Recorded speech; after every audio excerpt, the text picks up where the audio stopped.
Hello, everyone. Happy Friday. I hope everybody is having a really good week because I did.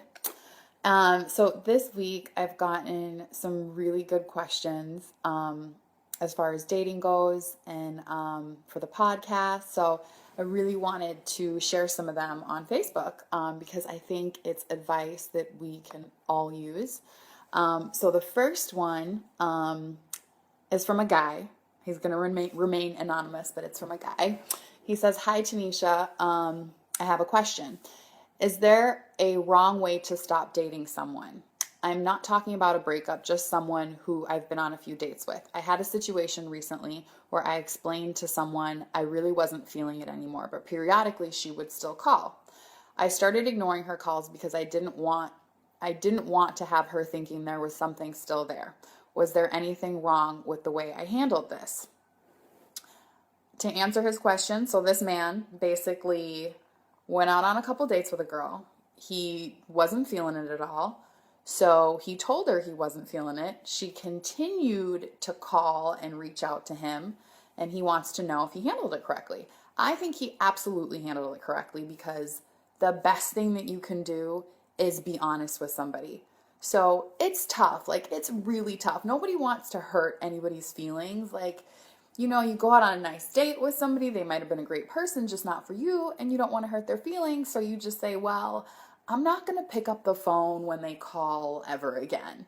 And that is not the way to handle it, and here's why. So even if that person is not for you, you should help that person for the next person. So I'll tell you guys a story. I went out on a date a while back. It was a setup through a friend, and the guy, he didn't pay for dinner. And we were having like a really, really good time up until then, but like he did not pay for dinner at all. And so I was just like, this can't work. Like, I don't ever want to go out with this man or see him again.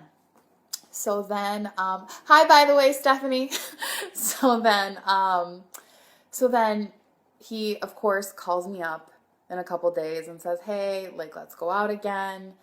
And I kind of just said, oh, I'm busy. But then the next time he asked, he followed up and he said, well, are you busy? If you're busy on Friday, are you busy Saturday? And so I finally just said, you know what? I'm going to be really honest with you. I actually had a really good time on our date and I enjoyed you and I enjoyed getting to know you. But I was displeased with the end of our date, specifically the fact that you didn't pay for dinner. And at the end of the day, we actually had a conversation about this. We talked for like a half hour, and he told me his views on masculinity and femininity and the role that both of those should play. And at the end of the day, he just didn't believe the same thing I did. He thought it was perfectly okay. And I don't. I think if a man asks a woman out on a first date, he should pay. And here's the thing. After that, we actually became friends. I mean, not like we go out every day kind of friends, but, we talk and text once in a while. And because I like him as a person, but just from a dating standpoint, that was just not something that I was into. So now for the next girl, he may know, you know what, to be on the safe side, I'm going to just pay for dinner on the first date. So even though he wasn't for me, the next woman will thank me later. Pay it forward.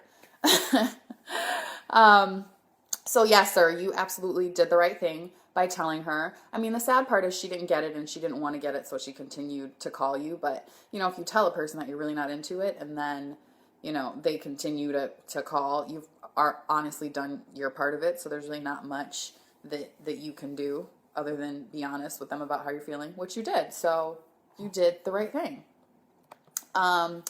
The next question is actually around, it's more around friendship than around dating, but I thought that this was a good one. She said, hey, Tennesha, I want to tell you how much I look forward to DRL every week. Woo woo!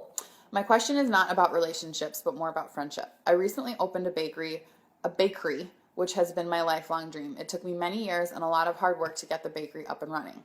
Unfortunately, I don't feel I've gotten the support from my friends that I've given them in their endeavors. Many of my close friends, she has that in quotes, did not even show up to my grand opening or other events that I have to promote the bakery. I know this may sound a bit petty, but is it too much to ask them to share my FB post about Facebook, I assume, Facebook post about the bakery. I'm 36 and at a different place in my life than most of my friends. I've largely focused on my culinary career and building my business. Many of my friends are married with children. I've attended every wedding, baby shower, engagement party, and housewarming. My career is my husband and my child, and I feel like it deserves just as much support and recognition. Am I wrong for being upset with my friends, and how do I address this with them? This is such a good question. Hi, Stephanie. I'm glad you're on the line because we've talked about this. So, okay, friendship. Here's the thing. I think that people show support in different ways, right? So, support may not always come in the form of showing up to every event because that's just sometimes not possible for some people.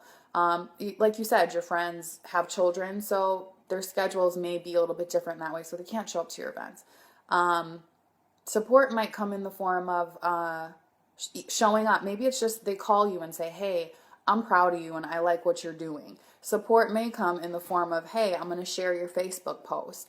So I think support comes in so many different forms, and you have to ask from your friends, especially if they're like your good friends and some of your best friends. I think it's perfectly okay to say, hey, you know what? I need some support and I need it in this way. And, if you're still not getting it at that point, you might want to, reevaluate some of your friendships. But I find that you can tell who your really good friends are in the best times of your life and in the worst times of your life. For me personally, it would like the worst time of my life was when I was like deployed and in Iraq. And trust me, when I came back, I did a lot of like friendship evaluations because I was like, if you couldn't be there for me during that time, like we don't need to be. So I get it. I get it from that standpoint. But I think the first thing you need to do is have a conversation. And if after that you're still not getting what you need, like define what support is for you though when you're having these conversations. Say, hey friend, I need you to show up to at least one of my events that I have. That would make me feel supported. So don't just assume it's like they don't care. So before you even make assumptions, have a conversation. For me, people don't always support in the way that I want them to, but I recognize how they're still showing support. Like one of my best friends, I don't think she listens to my podcast or whatever, which is fine, but she literally calls me every single day and is like, how are you feeling today? What's going on in your life? Like always being very up to date on what's going on with me. And that's how she shows her support. Another one of my friends, he's an entrepreneur. And so when I said I was starting this podcast and I wanted to be an entrepreneur, he sat down and gave me business advice. Another one of my friends, she literally live texts me every single episode of the show that she's watching. She literally will be like, why didn't you ask this? Can you talk about this? So that's how she shows her support. Some of my friends, when I have events, they show up to the events. That's how they show their support. So certainly everybody shows support in different ways. And if you need it in a certain way, ask for it. And no, it's not petty to be mad that your friends didn't share your Facebook post. I get like that too sometimes. Especially sometimes when it's like they share like cat videos or something and you're like, you thought you needed to share a stupid cat video, but nothing about my bakery? No, I get it, girl. I get it. But again, just define the support in the ways in which you need it. So those were the 2 questions for the day. I'm going to be doing this every Friday. So if you guys have any questions, you can inbox me with your questions or thoughts, and I'll share them on Fridays. So I hope everyone has an amazing weekend. Today was like beautiful in New York, by the way. So please do get outside and enjoy your weekend. And I will see you guys next week.